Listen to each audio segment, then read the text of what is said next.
नमस्कार सर्वांना. तर आज बनवूया चटपटीत अशा आंब्यापासून आणि गुळापासून बनणाऱ्या चटपटीत गोळ्या. तर सर्वात पहिल्यांदा घ्यायच्या आपण ताजे आंबे. तर माझ्याकडे ताजे अवेलेबल आहेत म्हणून मी ताजे घेतलेले आहेत, मध्यम आकाराचे. तुमच्याकडे ताजे आंबे नसले तरी चालतं, बाजारातले आणला तरी चालेल. पहिल्यांदा आंब्यांना स्वच्छ पाण्याने धुवून घ्यायचं. तुम्ही मोठे पण आंबे घेऊ शकता. मी घेतलेले आहेत मध्यम आकाराचे. माझ्याकडे खूप मोठे आंबे नसल्यामुळं मी ते आंबे घेतलेले आहेत. तर माझे आंबे दोन्ही धुवून झालेलं आहे. तर या आंब्यांना आता आपण कापडाच्या सहाय्याने पुसून घेऊया. तर कापडानं पुसलं की कसं आपल्याला साल काढता बरोबर येईल. तर ही वरची साल अशी काढून घ्यायची. ही अगदी छोट्यापासून मोठ्यांना सर्वांना आवडणारी अशी रेसिपी आहे. तुम्हाला कसं वाटलं कमेंटमध्ये नक्की सांगा. आमच्या चॅनेलवर नवीन असाल तर व्हिडिओला लाईक करा, चॅनेलला सबस्क्राईब करा आणि नक्की कमेंटमध्ये सांगा की तुम्हाला व्हिडिओ कसं वाटला. तर माझं एक आंबा सोलून झालेला आहे, परत मी दुसरं घेतलेलं आहे सोलायला. तर हे दोन्ही आंबे असे चांगल्या पद्धतीनं सोलून घ्यायचं. नंतर सोलून घेऊन झालं की मग आपण काय करायचं, आंब्यांना खिसायला सुरुवात करायची. मग मी घेतलेलं आहे, पूर्ण सोलून झालेलं आहे माझं, आणि आता मी घेतलेलं आहे किसायला. मग आंबे किसायला घेतलं की थोडासा वेळ जातो म्हणून थोडा व्हिडिओ फास्ट केलेला आहे.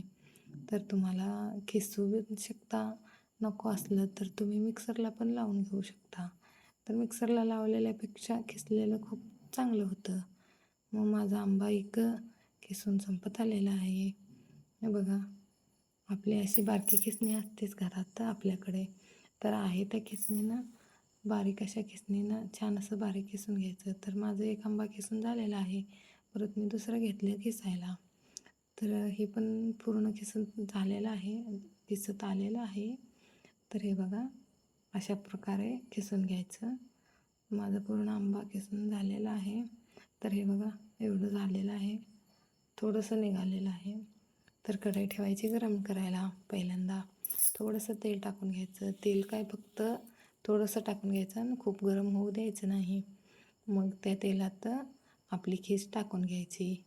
1 मिनटासाठी आपण बारीक अशा लो फ्लेमवर ह्याला गरम करून घ्यायचं. फक्त ह्यातलं आपलं पाणी, आंब्यातलं पाणी हे होतं. 1 मिनटासाठीच फक्त ह्याला गरम करून घ्यायचं. 1 मिनटानंतर आपण ह्याच्यात गूळ मिक्स करूया. तर आपलं 1 मिनटं झालेलं आहे. तर अर्धी वाटी मी इथं गूळ घेतलेला आहे. गूळ अर्धी वाटी घालायची आणि छान असं मिक्स करून घ्यायचं. हे गूळ विरघळत आलेलं आहे, तुम्ही बघू शकता. तर गूळ संपूर्ण असं विरघळून आपलं गूळ हे घट्ट व्हायला यायला पाहिजे. अशा प्रकारे मिक्स करून घ्यायचं. मग आपलं आता हे डो रेडी झालेला आहे.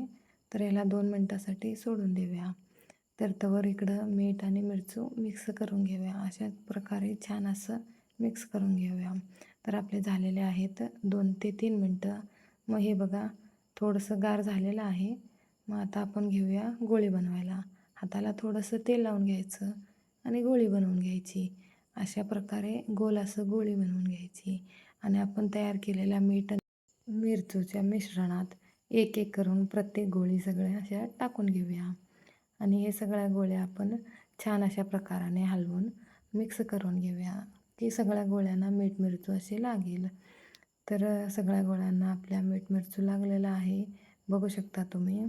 तर तुम्हाला कशी वाटली रेसिपी कमेंटमध्ये नक्की सांगा. छोट्यापासून मोठ्यापर्यंत सर्वांना आवडणारी ही रेसिपी तुम्ही पण एकदा नक्की ट्राय करा. धन्यवाद.